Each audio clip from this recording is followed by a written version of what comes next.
Good morning, everybody, and happy Saturday. I'm here in sunny Las Vegas. It's a little cold out here, though, this morning. It's a little cold. We're a little early today. Now, my guest today called me and said, Hey, B, I got some stuff I really got to handle. So, can we get started a little early? When I get going, I get going. And I want to make sure that I give my brother his time to be able to elaborate on his answers because I am highly intrigued to hear what he has to say. I'm not just highly intrigued to hear what he has to say. I'm highly intrigued to hear about his journey because his journey alone has been amazing. And I feel like everybody has their own perspective of certain people. Like we don't know. Like I don't know this man completely, but I know what I've seen. I know what I've heard. I know what I've observed. I know what I've been around. But more than anything, I know this man's energy. Man, this man energy is so contagious. It's so empowering. And I feel like when you meet somebody like this, it's very rare. Like this, the man that we talking about today. I mean, it's so rare. His purpose, his journey, his passion, and I feel like when you have somebody like this, you got to get behind people like this. Like you don't just get behind people like this. Like these are the type of people that you support, that you protect, and you definitely gonna need them because I'm gonna tell you right now, he's a tool.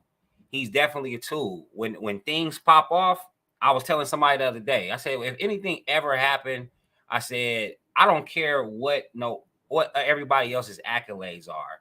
I know the voice that I want to hear when things pop off. I know who's gonna be able to rally me up, gonna be able to rally up my people from the bottom to the top. Man, this man is amazing. So without further ado, let me go ahead and just get an introduction because I know I want to bring him on. So welcome to the 1828 Project. My name is Brandon Ward, and I am your host. The purpose of this podcast is to shed light on those from different areas creating Black history in their own way in Las Vegas, the Las Vegas way. This podcast is dedicated to exploring Black history, culture, and achievements. Today, we have a special guest with us, Minister Stretch Sanders. Let me bring him up. Stretch is a community Bless you, brother. organizer, a minister, an author, a husband, and a father. And he is also the youngest person in history to run for mayor in North Las Vegas. He is also the president and founder of the Stretch for Change Foundation, which is a Las Vegas 501c3 that focuses on empowering the Black community. So without further ado, let's welcome Minister Stretch Sanders to the show. What's up, Bless man? you, How you bro. doing, man? Man, I'm humbled. B, thank you for having me on. I just want to say the only correction with the bio, it was the city of Las Vegas. City of I just Las want to I just Vegas. want to say that. But I'm humbled either way it go, And the only reason why I said this is because people from North Las Vegas, they take that serious. They be like, no, I'm from North Las Vegas, not Las Vegas. I'm like, okay, whatever. But I appreciate you, brother. Thank you, man, for allowing us to start a little early because this is important to me, And so thank you to you and your awesome wife and your entire family. I am a fan of the Wards, and so you guys will for always in my mind and hearts be family of the year. And I'm just grateful to just share space with you this morning. Man, thank you. I appreciate that. I surely appreciate that. I've always wanted to thank you. I get to thank you publicly. I think I thanked you on the news. I mean, I'm forever grateful for you, and I'm gonna tell you, um, you can tell when God is moving people because things happen like right on time, right? And that's one thing about you, brother. You know that you purposeful. You know that you align because you always right on time with certain things. And I remember when you gave me that acknowledgement, I was down. Like if you even look in the pictures, I didn't look too happy at the time, but I was so proud. I was proud of the moment, and more than anything, I was appreciative of the moment because to be acknowledged by you and to have your peers there, to have your mother there, to have some of the people that's closest to you there, I was just very grateful. So thank you for putting me on that platform.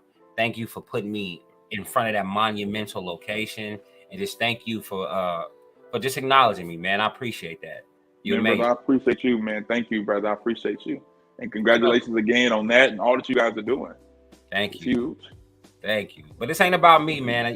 This podcast, I really want to shed light on you, on others, people that I really respect, that I really see putting the work in this community. and to see and watch you grow through this process has been amazing. I mean, I think I saw you as a young, like almost teen, right? And now, my man, a grown man with a family, got his wife. So I'm seeing the mindset change. I'm seeing you, you walk different. You still got your 2-step or your Chicago step going, That ain't gonna never change. And I love it. So I don't want to talk about me. I want to give people an opportunity to get to know you a little better. So who is Stretch? So Stretch is a 6'10" individual, born of very tall parents out of the great city of Chicago. Moved out of Chicago when I was 16. My mother saw something better, and she saw my brother along with myself being very influenced by just the environment we grew up in, gang infested schools, gang communities. And so she knew there's only 2 roads, jail or prison. I don't think I would have entered either one of those, but she knew that my brother for sure was on that road. And so and I have a twin brother on top of that. So to avoid that situation manifesting, I asked her, Mom, can we move? And she kind of gave us some thought, and we kind of played between going, because we didn't want to go nowhere cold. We didn't want to go to Minnesota, Indiana. Those are like mini Chicago. We might as well stay in Chicago. And so she says, well, I could do Las Vegas. And we was like, okay. And so she made a Facebook post thinking about relocating to Las Vegas. And one of her friends lived here. She wrote back and was like, if you're serious, I will help you guys get adjusted and transition. And so she did. And so we moved here. Me and my brother had never been on an airplane, had never flown. We came out here with nothing. A TV, which we still got in the family to this day. It's sentimental. And 3 suitcases. Went to Las Vegas High School, graduated. Me and my brother did complete 180. We came here, our grades was like all D's and 2 F's. And by the time that was the end of our sophomore year, we started the semester for junior year. We went from D's and F's to A's, B's, and a few C's. And so it's power in the environment. We went from having to fit in, having to try to assimilate to this culture, to now we're influencing culture. I came out here with the high top fade and the bow ties. I was fly with it. In a matter of 6 months, I got 7, 8 dudes dressing like me. So early on, we started to see this influence thing manifest itself, and we took advantage of it. We started playing ball. I got into the sports. I got into track. I got into music. And when I was 18 years old, going into 19, I started seeing what was going on around the country with the Mike Brown and the situations like that. And that same season, I also became a minister. And I felt that as a preacher, I should be doing much more than just being behind the 4 walls of the church. And so I didn't know where to start. I didn't know anybody. I didn't know who to contact. And so I just wrote different organizations trying to join. And a lot of them really wasn't feeling me at the time because I think I was a little too high strung. And so I started my own organization, which is called All Shades United, which is a revolutionary solidarity organization that focused on organizing all different ethnicities around a common goal. And from that point, we just took off and just started getting involved in the community. I never asked for leadership. Let me make that clear, because many think that I seek something. I don't seek to be a leader. I don't seek to be seen. I don't seek to be on the news. None of the things I wanted. If people really knew, every time I'm on the news, every time I'm on TV, that target that's on my back gets redder, right? There's a sacrifice I may come with this. I've sacrificed literally from 19 to 28 years old now. My entire 20s have pretty much been sacrificed fighting for a cause. I've lost 7+ jobs, due to this work. I've lost relationships, friends, all type of things. And so I've always encouraged people, like, continue to pray and send good energy to leaders, especially young leaders, because there's a lot that we deal with. Life doesn't stop lifing because we in leadership. So, but I'm grateful because, when I got involved in the community, God blessed me with a lot of mentors to kind of take me under their wing, and I just got involved. I was very, as they say, radical, but radical to me is a beautiful thing. I think we live in radical times, so it takes radical measures. You can't put a Band-Aid on a gunshot wound. So if there was a gunshot wound in the community, I approached it in an aggressive way, like you would do surgery or amputation. I didn't come to a dramatic situation talking about, I got some ibuprofen. If there was a headache situation in the community, I provided headache remedies. But if it was a gunshot wound, like the police misusing their power and killing innocent people, then yeah, I'm going to come at it with the approach to match that energy. And so it's not that I'm radical, but the situations I dealt with was radical. So I had to match that energy. Yeah, and man, that's my story, brother. It definitely makes sense, man. It definitely makes sense. You got to. Sometimes you got to know when to go above it, right? And sometimes you got to know when to play below. But most of the time, you got to match that thing. And I learned that, man, when I was with the police. It's crazy because that's how they train you. They train you that you got to, use the amount of force necessary. But you don't see that happening. We ain't going to go into that because if I go into that, I already know we're going to go down a whole rabbit hole. And I don't want to go down it. What's something that many people don't know about you, Stretch? Many people don't know that I'm very sincere about this. I'm very sincere. I'm very genuine. And the reason why I want people to know that is because my sincerity gets questioned because of the popularity that I have been in. So a lot of times, when you see the leader that's always on TV, always on the news, always in the mix, we automatically assume that leader is out for self. But we have to judge a tree by the fruit it bears. Again, there's nothing I'm gaining that would make me say I'm into this for self. I'm not on nobody's payroll.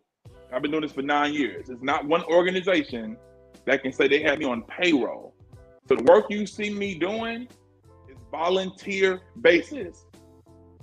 So people have to understand that. And I say this thing not to brag or to boast, but to get folks to really empathize with what I'm doing.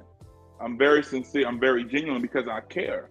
I'm not from Las Vegas. I don't have to do what I'm doing. I could just be going back home to Chicago and do stuff and help when I go back home. No, I believe, like Dr. King said, injustice anywhere is a threat to justice everywhere. My family, my daughter's from here. My wife is from here. I have to be invested in where I lay my head. And when I saw what was going on with us as a people, I could not sit by, especially wearing this collar. Many preachers wear this collar. I'm hard on preachers because if you're going to wear this collar, brother, you got to do the work.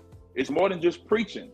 It's more than just being in the four walls. Yeah, we care about salvation, but we have to also be concerned about those who have salvation, but they ain't eating. They struggling. They ain't got gas. So if you ain't taking care of those needs, they're not coming to church. You can't hear the word on an empty stomach. You dig what I'm saying? So for me, I'm sincere when I take on these issues. And so I always want that message to be clear. I'm very sincere. Something else people may not know about me is that I'm very silly. I put on this hard exterior, but at the end of the day, I'm the Jolly Green Giant. I know how to have fun. I know how to laugh, but there's times where it ain't funny. And I got to come at it like that. But there's times where I'm gonna laugh and we're gonna joke and we're gonna have a good time. But it's a time and a place, because at the end of the day, I'm not for them games, period. You know what I'm saying? So you come correct, I'm gonna come correct. But if there's a time and when I say match your energy, I'm never gonna get a character to jeopardize what I am. But matching energy, if the energy is negative, matching that energy is not being negative. That's not what I mean by matching energy. If there's negative energy, you match negative energy with positive energy. When I speak on issues, that's positive. I'm not out here telling nobody to hurt the police. You can't find one speech, one rally, etc., where I've encouraged somebody to harm another profession, another ethnic group, or anything. But I'm going to call a spade a spade. And that's not going to make the person on the other end feel good because they're being called out. But through my maturity and through my growth, I've also learned before I call you out, let me call you in. And so I'm also not perfect. And so like any other person, not just leader, I have grown. But when people be like, man, this brother came a long way. Brother, so did you. So why you putting me on blast like I'm the only one that's growing? You ignorant sometimes too, okay? And so that's just the thing that we go through as individuals. We grow. I don't ever want to have it be a malicious or have this vindictive spirit or be this big bad wolf. That's not the image I want. But to the person who's on the other side of righteousness, that's the image they're gonna have of me. I can't change that. Yeah, you definitely can't, man. Perception is what it is. And I always tell people it's a time to play, it's a time to be serious. And when you play, it's playtime. Have fun, enjoy yourself. And when it's time to be serious, turn it on. if it's a threat there, you got to do what you got to do until the threat is no longer there. You know, tell it. And I love what you said. Sometimes you got to kill that negative energy with positive energy. Always. And then I love that approach where, you know, you bring somebody in, you talk to them. A lot of times things can be taken care of with a conversation, but a lot of things need to be done in public. Another thing that I was saying in the introduction, you know, we got to watch you grow, Stretch, and that's rare for a lot of people. You know what I mean? And like you said, it wasn't like we got to watch you Stretch on TV on a show like you know, Family Matters or something like that, where we got to watch you show based on what the world was going through, what we were experiencing.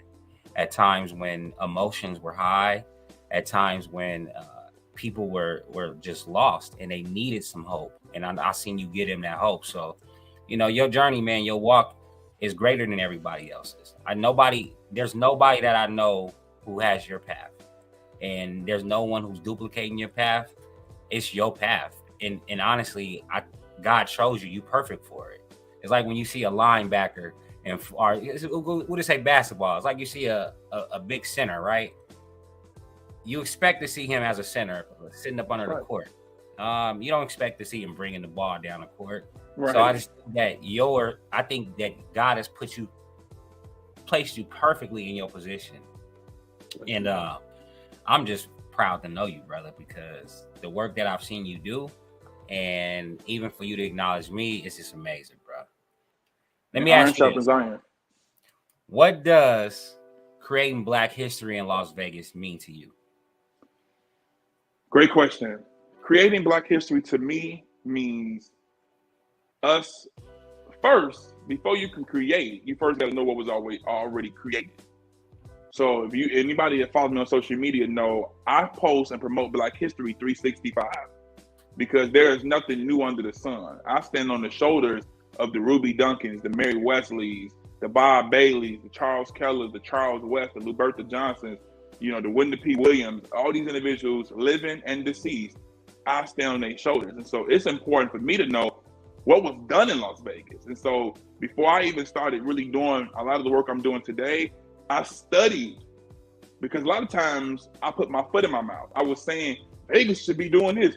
Vegas never did this. Vegas, and people was like, hold on, youngster, we did that one time. We may not be doing it, but you brought it back, but it was done.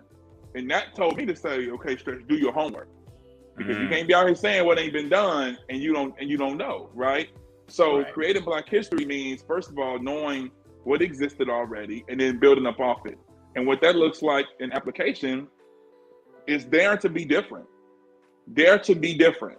When you're different, you ain't gonna make everybody happy. Make Black history and make history in general trying to people please. And what I mean by that is some of the history that you're gonna make is gonna create enemies because people are jealous and envy in their spirit, and they're upset that when they tried it didn't work. If you're doing it, they're upset. I have a lot of individuals mad at me to this day because I did events similar to what they did in the past. And they're only mad at me because my name is Minister Stretch Sanders. If my name was Jimmy John or James Jones, they wouldn't care. But the fact that Minister Stretch is doing it and my name has this reputation that it's going to be large numbers, it's going to be, I know what they think. It's going to be successful. They think I have something different they don't have. That's not true. I agree with you. God has chose me, but some of the same attributes as in me is in other individuals. The difference is I'm staying consistent. I've had events up to recent day where nobody showed up. All that. The show is, I mean, Stretch is always doing big events. Brother, to this day, I have events where nobody comes. In my own pocket, right? The funders drop out. I didn't have the support financially, so I'm still going through different things as well, but I'm consistent because I refuse to allow the support or the lack of my mission. My mission is not based upon who support me. If nobody shows up, I'm gonna go forward. And that's the type of mentality you have to have when you want to make history, or let's just not even say that, if you just want to make whatever difference, because little things lead to big things and the big things become historic. Yeah. So as long as people have the mentality of being consistent, stay consistent on your mission. It's going to be storms. It's going to be trials. Folks are going to doubt you. But they pump you up one day, and then they talk about you the next day. You got to get thick skin. I've been called everything under the sun, but it doesn't move me because I'm clear on my mission. If you don't have a hater, beloved, you a hater yourself. That comes with the game. You dig? So I expect things to operate the way they are designed. Some individuals, again, have not tapped into their power. And so when they see an individual doing great things, they don't know how to encourage that individual. The first thing their mind tells them to is to hate on them because they're not bought in to the ideas of self-love. When you love yourself, you want for you you want for your brother what you want for you. So in terms of creating Black history, dare to be different, be courageous in your fight, and be strategic. You ain't got to get involved in every situation. Now I turn down certain situations. At first, anytime you call my name, I come running. That's not smart. Because I also put my name on a lot of situations that put me in a jam. And when I said, "Hey man, you got my back," they was way back. I have to get mature about this and say, well, I got to be strategic. You got to know how to hold them, how to fold them. You know, it's all chess. Don't let your left hand know what your right hand doing. You know, I don't have no point to prove to nobody.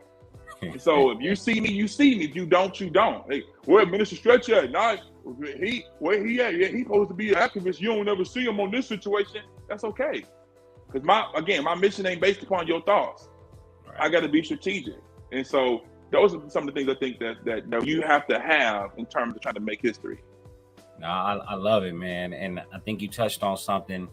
It's that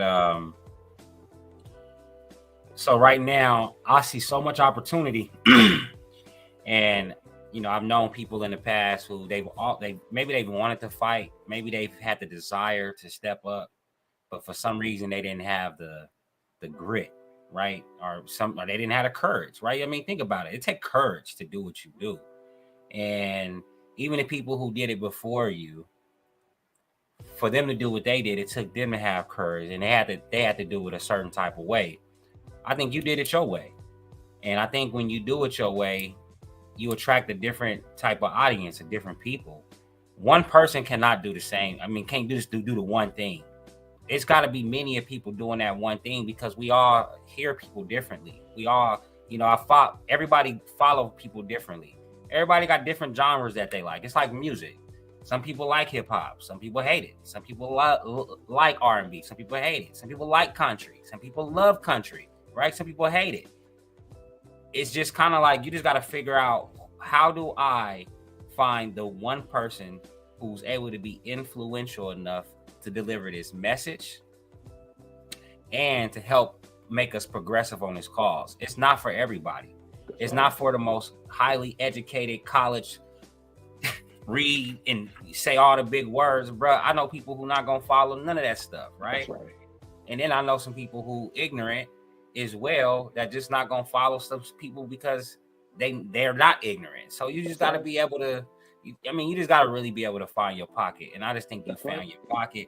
Anybody who is hating on you, I just feel more that if it's anything, yeah, you know, it can be aggressive, but that's what change look like. Like you said, it's disruptive as well. You got to disrupt. When we going against a system, the way we overcome that system is to disrupt it. And you can't put no blueprint behind that, because as soon as you start putting a blueprint behind it and you put steps to it, people gonna know exactly where to meet you, and they're gonna know exactly where to stop you. They're gonna know exactly what your weak points are, whether it's you or somebody around you. They're gonna figure it out. So it's best for us to do things the way we do it. And I'm gonna tell you, I do everything based on God, bro. You know, if I get a message, and like I said, if it's a godly message, I move forward. If it's not, and I step back. I'm like, hold up, that ain't godly. That's not a godly thought. So, that's right. Man, I just commend everything you do. I got a lot of these questions. So a lot of these questions you already answered in the beginning too. So I'm gonna be able to get through a few. And what's your hard stop? Because I want to make sure I respect your time. Like 9:25.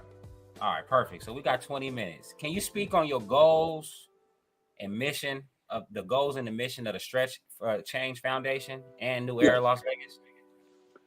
So the Stretch for Change Foundation is a nonprofit I created 3 years ago to kind of be Black people's version of like Catholic Charities or our version of like Help Us Southern Nevada. I want the foundation to serve as a resource hub. So in terms of the outreach and things like that, I'm taking that. I'm going to be putting that into another grassroots org. I'm going to be launching this fall. I haven't announced it yet. This is like a soft announcement of it. But reason why I'm doing that is because I don't want I see the Stretch Change Foundation taking a direction and being like outreach based. People are kind of giving us outreach tasks and calling us to be more social justice, which we will. But I want to serve as a hub where the support, the funding, and things that we get, we can do things like we paying your rent. You know, you behind in your rent, we paying your rent. We giving out gas vouchers. We're giving out bill vouchers. We're giving out bus cards. I want to serve as a resource like that and use the boots on the ground things to be part of another organization. So that's the focus of the Stretch for Change. We're going to reopen us an office up soon where we can have the pantry, the clothing room, all that again. And if people say, hey, Stretch, they call me all the time. I need an attorney.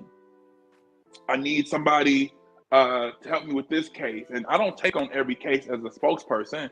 I will send them if I know it's not my field. Because again, I'm not gunning to be seen. And so if it's something I know it's not my lane, hey, I'm having issues with my relative being in prison.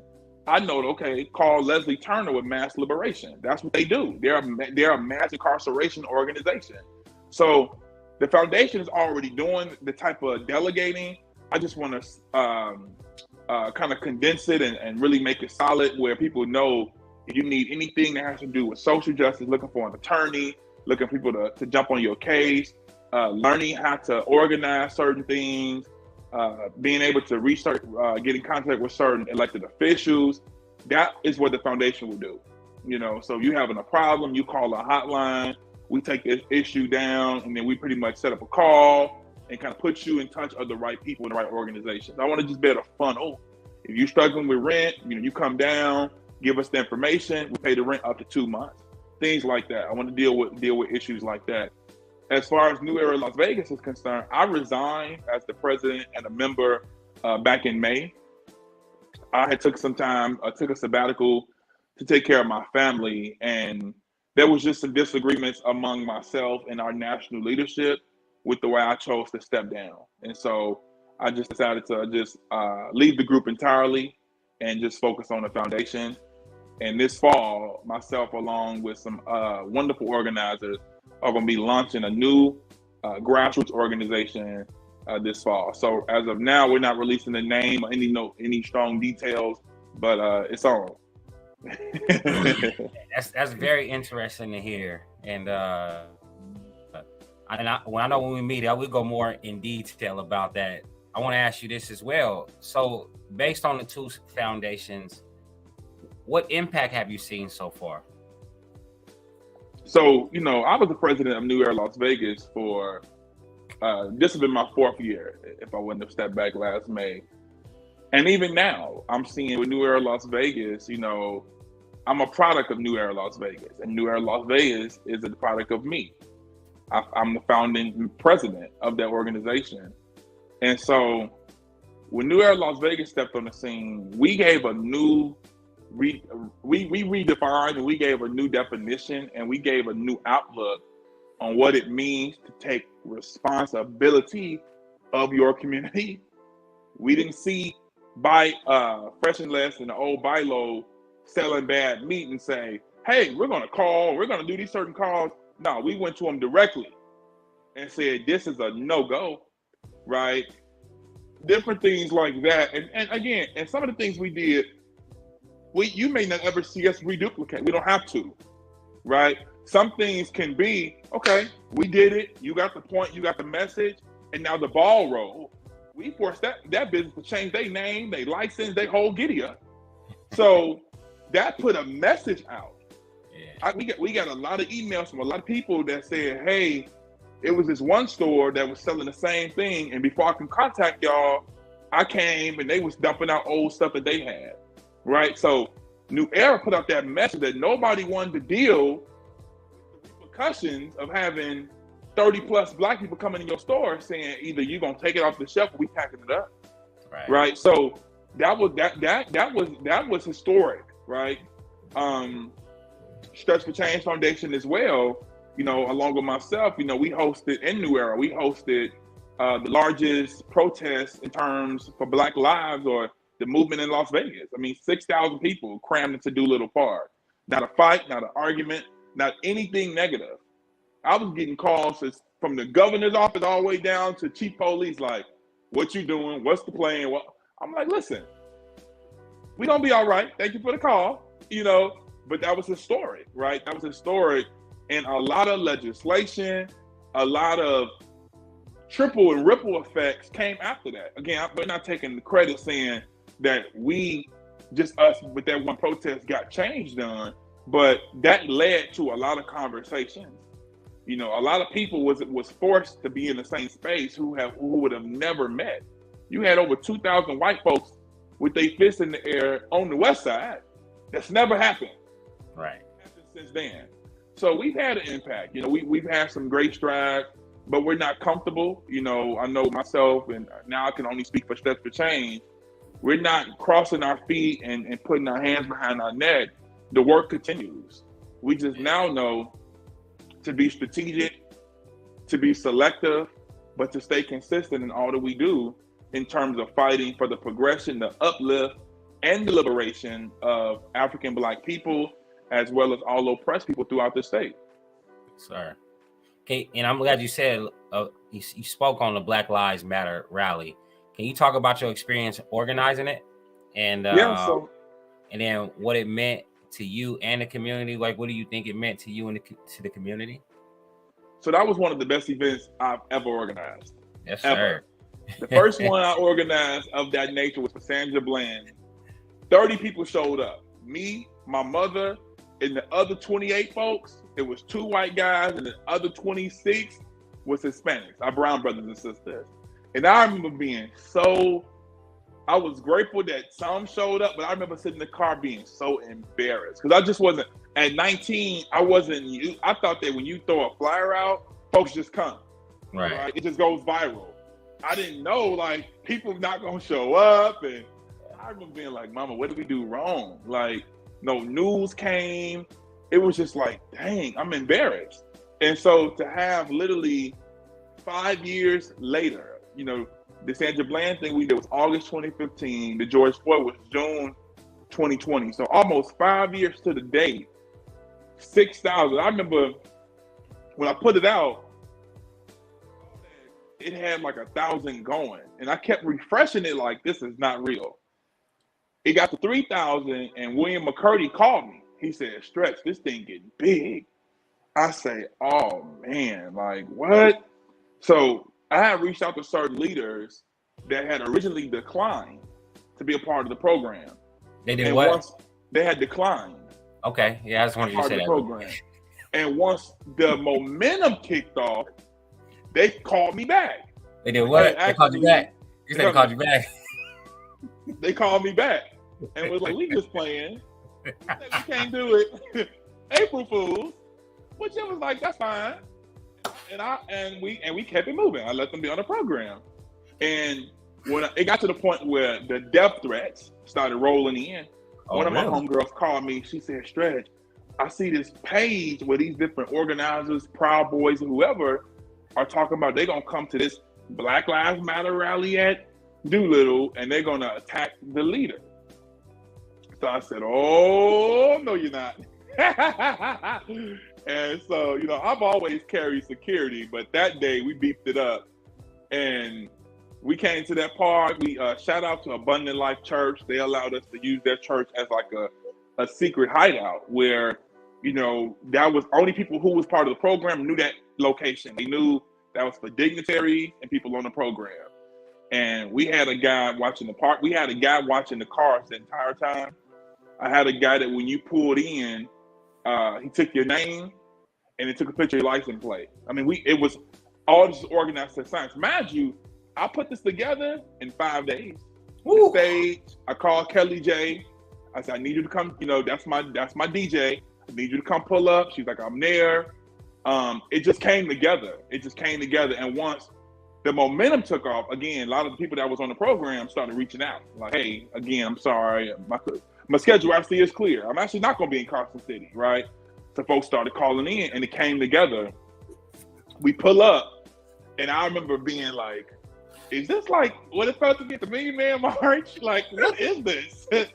And I got on stage and saw a sea of people, and I'm not being dramatic. My eyes, tears came to my eyes. I was overwhelmed. That was hands down one of the best. I can't say one, the best event.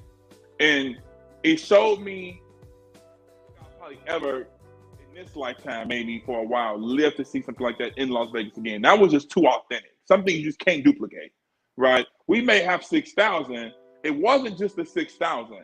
It was the energy, right? They had 3 helicopters above us, and they were counting the crowd. That's how I got that number of the 6,000 from the scanner. They said it was like 6,749. It was close to 7.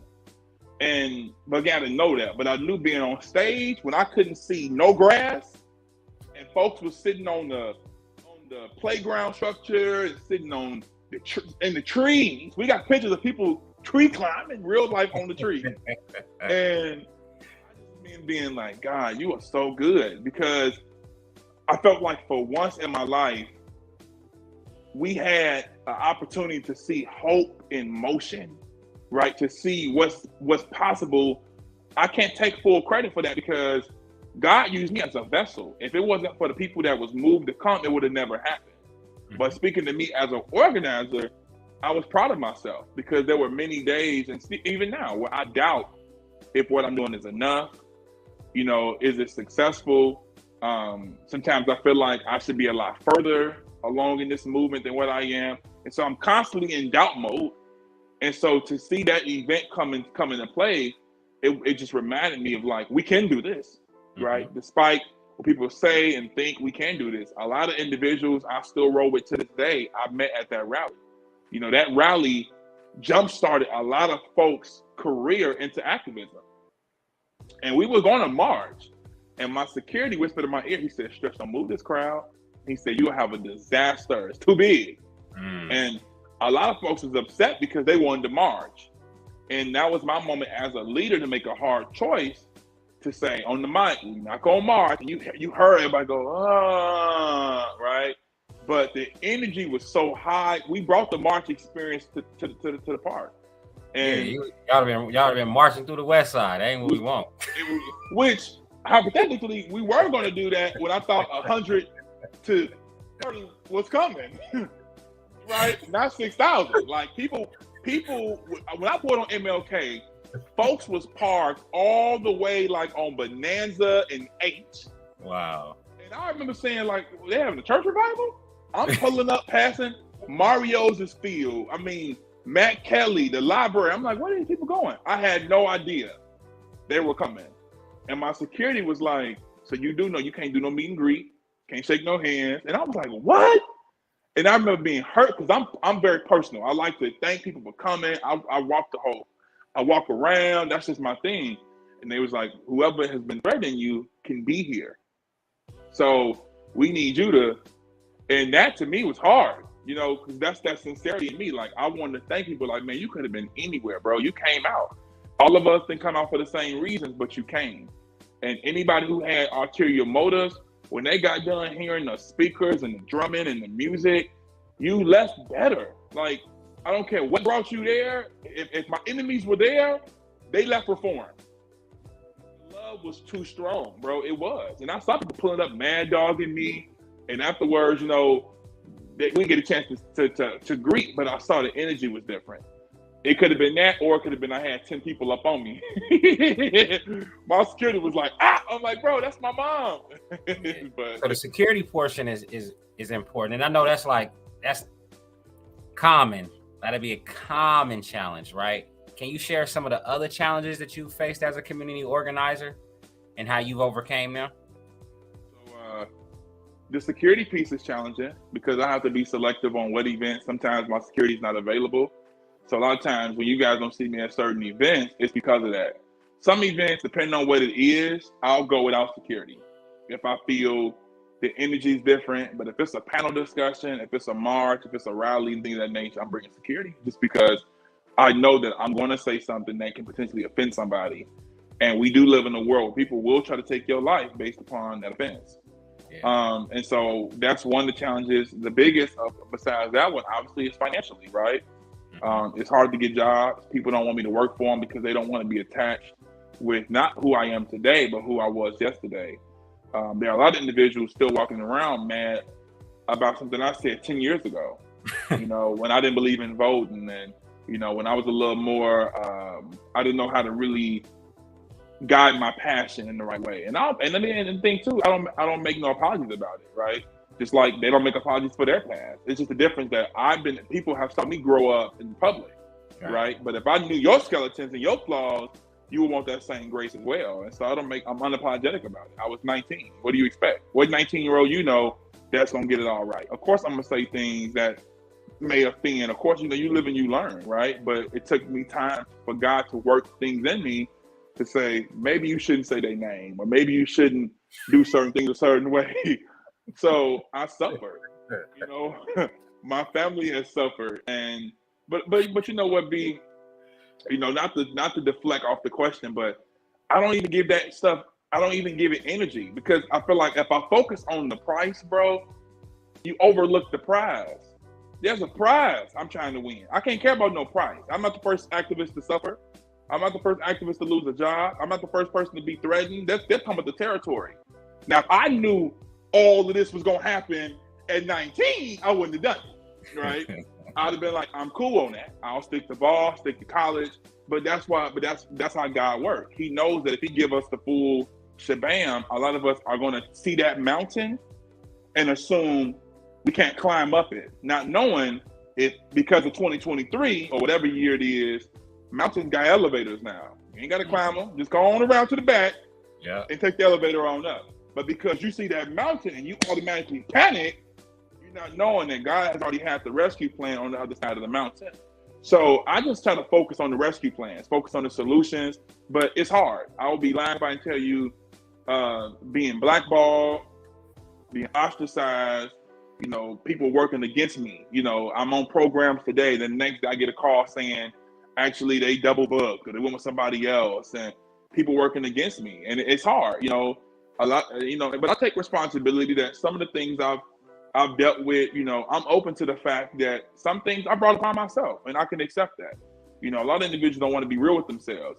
There are many bridges that are burned because I burned them, right?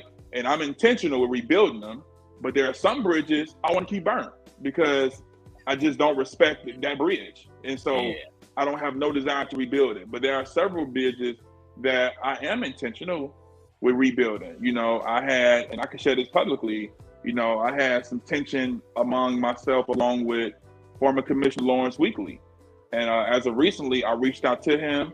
We had an awesome conversation. I apologized for some things I did, and we worked it out, and I asked him, brother, I didn't know you took it like that. Forgive me, because I'm not above people pulling my coattail. I'm not above constructive criticism. Now, you're not finna disrespect me. Accountability. You will come correct, and you will watch your delivery and watch your approach. But even if you don't, I'm only responsible for how I respond. I'm still gonna respond with respect because my name is on the line.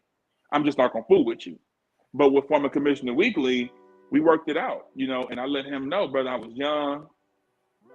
Some things I said, like putting people on blast or saying their names and doing different things.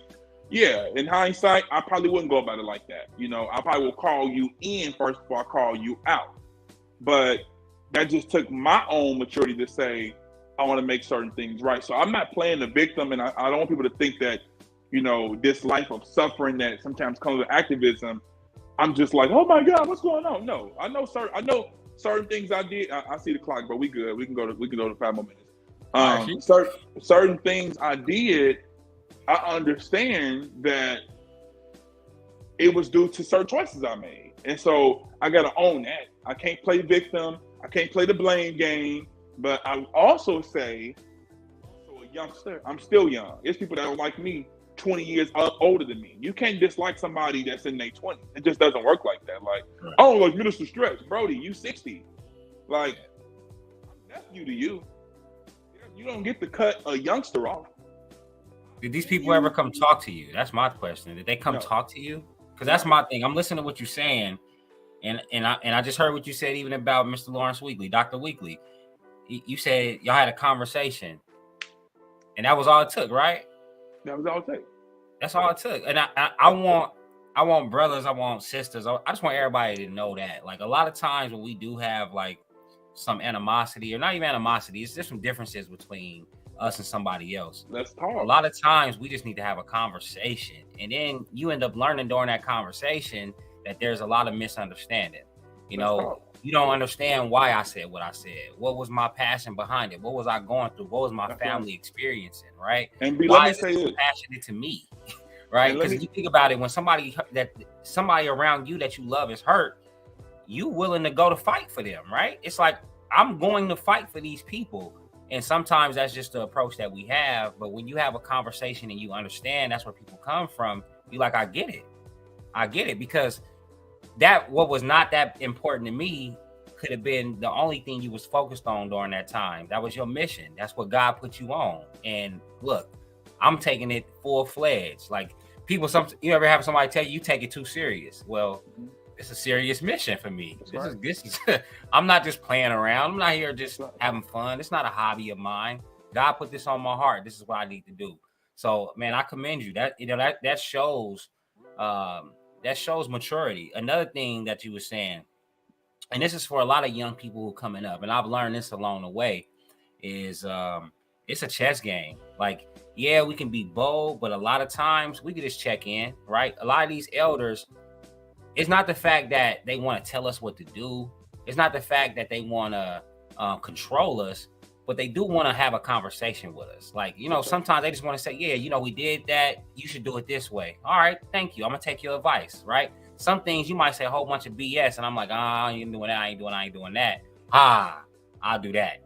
And then when I implement it, I give you some credit. Now you feel like you've been part of my mission.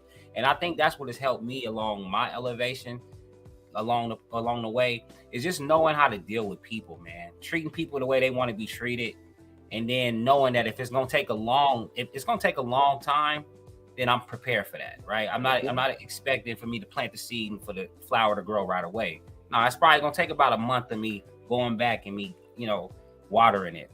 But you touching on some things that I think it's not many people are aware of, or not many things that they think that they're going to go through. But every industry has this, right? Every industry has a young person who's ambitious, who has it on their heart that they're going to make a change. And then there's somebody older that's like, nah, you're going to take my spot. And it's not about taking your spot, right? It's not about taking your spot. It's about helping you to fulfill what you need to fulfill, so you can help me fulfill what I need to fulfill. That's right. And I truly feel like that's the mindset that we got to have. I know you're getting short on time. I got just a couple more questions I'll make sure I want to ask you. Okay. How has faith influenced you as a community organizer and minister? Faith has kept a lot of people from getting cussed out. So to me, my faith is everything. Because if I was not saved, people would have a whole different Minister Stretch. That's right. I say that jokingly, but there's some truth to it, because oftentimes the devil would try to make me feel confused and try to get me to respond a certain way. And I have to say, I'm not that type. I'm not just an activist. I'm an activist to know God, and I have to show up to that. So people say, man, you should told so-and-so that, Stretch. You should have responded like that. Nah, brother, I'm held accountable. Minister is not just a nickname. I'm held to a standard. Yeah. And so my name, my life, my reputation, my God, all this is on the line. And if I respond that way, I don't just impact Stretch. I impact my church. I impact everything I stand on. I impact my organizations, all of that. So it's not just about me. It's bigger than me. I got to respond like it's bigger than me. But it's my faith, it's my foundation. And so, you know, when I make certain posts and things like that, a lot of times when I move, I am trying to move and be intentional on moving on what God wants me to do. There are times, again, when I was a little younger, I think that I just went, you know, I was passionate, and I was like, no, I'm going right now. I'm going to say something right now. And God will always pull me back and humble me and say, no, you move in time, because if time is out of step, it's off. Some people who have not succeeded, it's not because of STEM. It's not the time. Timing is everything. You got to know the time. And not just the time and the place, but just, is that your season? So with everything I'm doing, I allow my faith to be my guide, to speak to me on if I should speak up on this issue, if I shouldn't speak up on this issue, if I should organize an event, if I shouldn't, if I should pull back, if I shouldn't. So it's all about faith for me. So faith is everything to me. And so it influences me because I take this seriously. I'm not just wearing a collar because it's a fly shirt. I'm held accountable. There's checks and balances. You know, I'm not just Stretch, I'm Minister Stretch. And it's not no ego thing or no ego tripping. I'm held accountable to this title. You dig what I'm saying? So I push that title to remind me, stay due bounds of what you was called to do. Don't allow this world and this movement that's really lacking God to influence you, to have you out here moving like you just a regular average Joe. No, brother, you believe in something. You have faith, you have morals, you have biblical principles. Stand on that. Whether folks agree with you or not, you stay true to who you are. And my faith reminds me of that constantly. Man, I love it, brother. I love it. So I only got 2 more questions for you. Mm-hmm. I would engage, but I want to make sure we get you out of here. These 2 questions are very important to me. What is your vision for Las Vegas? So my vision I'm gonna break it into 2 parts. My vision for Black Las Vegas is to see us have. My vision for Black Las Vegas is to see us have our own sufficient, self-sufficient, independent community. All right, we have hoods, we have ghettos, but they're lacking resources such as grocery stores. We need more institutions like our own credit unions. We need things that will keep us self-sufficient. As long as we're dependent on another ethnic group or another people to feed us, we will always be at the bottom. So my vision is for us to change ourselves mentally, for us to get spiritually sound, to get more in tune with the Creator, so we can learn to love the creation. And from that point, as we know our Creator, love our Creator, now we need to start being in tune with the creation, meaning first knowing who we are. You cannot love who you do not know. So once you know yourself, then you love yourself. And once you love yourself, now you want to actually love others. And you want to give to your brother what you want for yourself. So before we talk about economics and politics, my number 1 mission is pushing love among Black people. That's my number 1 vision right now, is teaching us and educating us. When I'm sharing the history of Las Vegas, I'm not just sharing that because I want to be in tune with February. I'm sharing that so we can fall in love with our culture and say, wow, I did not know that happened. Well, you know what? If it happened then, it can happen now. Now you're in love with who you are. So that's my number 1 vision for us. My number 1 vision for Las Vegas as a whole, us as a human family, because I have a vision for the human family as well. I'm in love with myself, but I'm not in hate with anyone else. My vision for us as a human family, red, black, brown, white, yellow, is to see us be able to move in a way where we uplift other communities.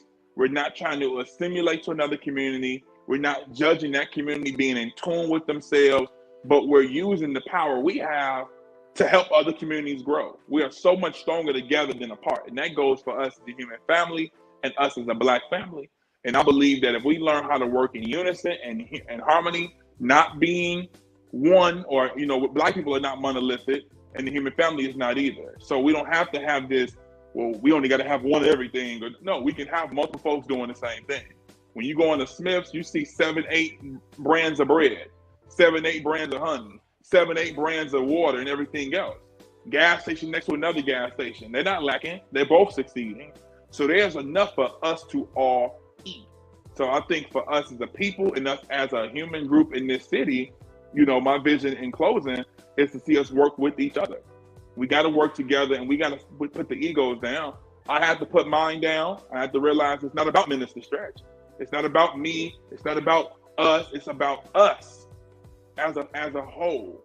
If your logo is not on the flyer, who cares? If your name is not in bright light, who cares? Right? It's not about the credit, but it is. Right? You can't write a book and not list where you got your information from. But it's not only about the credit. It's about us pushing our people forward and pushing this city forward. Yeah, I love that, man. I'm a highly I'm like I truly believe in competition. Like I love competing. I feel like when you only got one person doing it, it allows the person who's doing it to under succeed, to under deliver. I feel like when you have competition, you constantly have to deliver. You constantly have to get better. You constantly have to be innovative. And I see a lot of people, they don't like that. They don't like the fact that they got to continue to grow and they got to continue to show and perform. So I highly agree with you when you come in, when you say that, man. Look, there's so many people who are gifted at so many things, but there's so many people who are just like you. And when you find people who are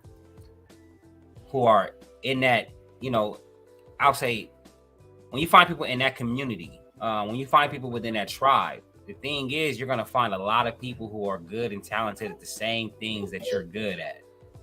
So it's amazing. All right, last question for you, Stretch, so you can get out of here, brother. Name some community members that you would like to acknowledge.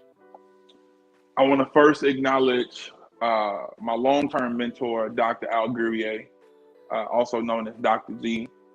I appreciate him and I thank him for his mentorship. I want to also acknowledge my dear friend and mentor, Captain Michael Holmes, who has poured resources as well as wisdom into me. I want to also acknowledge my dear friend and mentor, Pastor Dr. Kelsey West, for always opening his door as well as his heart to pour into me. I want to acknowledge my mother, my wife, for supporting me and giving me the motivation I need to keep going. There's just so many I can acknowledge. The Wesley family, Auntie Yvonne, Auntie Sandra, the list can go on. No, I don't want to get the names some names. People, you didn't name me. But I'm just thinking of people on the top of the dome. But I want to also acknowledge two great organizations I'm a proud member of, the Phi Beta Sigma Fraternity Incorporated, and the most worshipful Prince Hall Grand Lodge in Nevada, Philip Bell Junior Lodge number 5, free and accepted Masons. And I just want to acknowledge the community as a whole. I'm grateful for Brandon. I'm grateful for his wife, Tiffany, for the Ward family, and for all of those who are supporting this work. And my prayer and my acknowledgement, man, is that we support each other. We love each other. Every time I see Brandon and bro, what you're doing, as well as so many others, you have Will Roundtree and different ones, it inspires me, to say that we doing it, right? We have this myth that Vegas don't have culture and, we think we're not growing, but it's not true. We are a lot further than what we were when Black folks migrated here in the early 20s. So, just shout out to the community. Shout out to everybody. Shout out to that brother and sister that wants to get involved in the community, but they're afraid. But pretty soon they're going to get the courage to get off the porch. Shout out to that youngster that feels that he doesn't have a place in this world, but he's learning to discover he does. And so I want us all to know we all matter. And that's why when you give me a compliment, I can't help but to give you one, because, there's an African proverb that says, I am because we are, brother. I'm not no island. I am because you. Somebody is praying for me right now. Somebody's giving me encouragement right now. Somebody's showing up to my events. Without that support, there is no Minister Stretch. So I'm just a vessel, and I'm grateful to be on this show and to serve in the capacity I've been serving in. Well, I'm grateful to have you, brother. I'm grateful to know you. I'm grateful to have you in our community. I'm grateful for your position, you listening to God and serving your purpose. And then I respect you as well as a man. Your journey, even as a young man, I made a lot of mistakes. I was a cop at the age of 22. That's a lot of responsibility for a young man in Las Vegas. So you can only imagine what I was battling with, right? So, man, I just want to let you know I appreciate you. And you're right, man. We have some amazing people doing amazing things here. And, I'm going to give you an opportunity for you to announce my next guest. You may know him, you may not. I'm pretty sure you do know him. So you just give me your off-the-fly best intro. So tomorrow's interview, let me make sure I got my time right for my brother. Tomorrow's interview, tomorrow the 12th, right? Tomorrow we got an interview at 10 o'clock. So my brother, he said, look, I know it's Super Bowl, but anything for you, brother, I'll be there. And this is my brother, Robert Twix Taylor. Go ahead, Stretch. Wow. Listen, Robert Twix Taylor is my fraternity brother of Phi Beta Sigma Fraternity Incorporated. Twix is my guy. I did not know Twix was going to be a guest. I love Twix. That brother has supported, man, when I didn't have gas, when I was struggling paying bills. I called my fraternity brother, and before he was my fraternity brother, and he like, check your cash app, brother, and sent me 100, 200, just showing love, man. So that's a good brother. I should have said his name earlier. I forgot. Twix, forgive me. I love you, brother. And man, Twix is a powerhouse. He ran for mayor. He's getting ready to run for something else powerful. I'll let him announce that on the show. But this is a brother to know. So Robert Twix Taylor, y'all, is going down. I'm gonna be tuned in for that one. Yes, sir. As we say, you dig. You dig. He gonna bring all that good energy. That brother cold. That's cold, brother.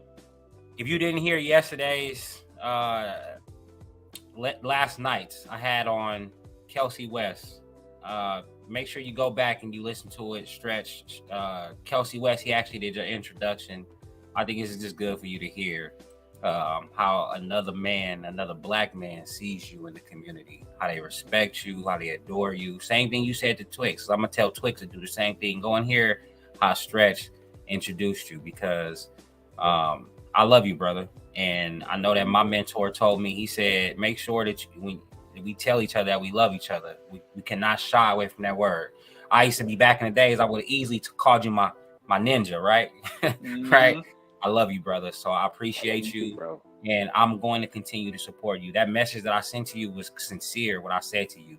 As I continue to rise, all of the support you're saying that you need, you're going to get it. It's just that there's some people who aren't able to support you the way that they want to support you. And there's some people who just can't wait to do it, brother. And I'm one of them people. So you are going to continue to be a staple for our community. Even if you leave here, bro, you're going to be a staple in life. I'll always follow you. I'll always support you. You are Black history, brother. Man, thank you, brother. Thank you for having me on. Such an honor. Keep doing what you're doing, brother, because you're knocking mountains. I'm telling you. Bless you, brother. Let me get up out of here. All right, man. You better go. Be safe out there on the road. Thank you, bro. Oh. All right, so y'all. So thank y'all so much for joining me today. It was an amazing show. Hey, y'all be careful at that gas station. Every gas station that I drive by right now is just packed, completely packed. If you do go get gas, make sure you fill up, and make sure you don't got to go through that. For those who are like vampires, graveyard shift like me, wait till the middle of the night and go get gas. You can just put your card in. You don't got to have an attendant there. Save yourself that time wasted. Save yourself that hassle. Save yourself that drama. But just be safe out there, man. It's going to be an amazing Saturday. It's going to be an amazing weekend. I got the Eagles tomorrow for the Super Bowl. I just feel like the defense, they were dominating. I feel like they swag. I feel like they drive. The way they doing everything right now, I'm going to take the Eagles. I don't know what the point spread is, but I will take the Eagles by 5 tomorrow if possible. No telling that Patrick Mahomes is back to being 100%. I know he played that last game with an injury at the end. So, who you got? Type it in the chat. I appreciate y'all. Make sure you tune in tomorrow at 10. If you at church tomorrow during the interview, you can catch the replay. It'll be on my page. It'll also be under the Hood page as well on Facebook. You can also catch it on Under the Hood on YouTube. I know my engineer and the people who running things over there, they gotta separate everything, but they're gonna separate all of these episodes into one area so you can watch them all. But they're all amazing. I think they all brought value. I think each person has brought value. Each person brought an inspirational message as well. It's good for you to see.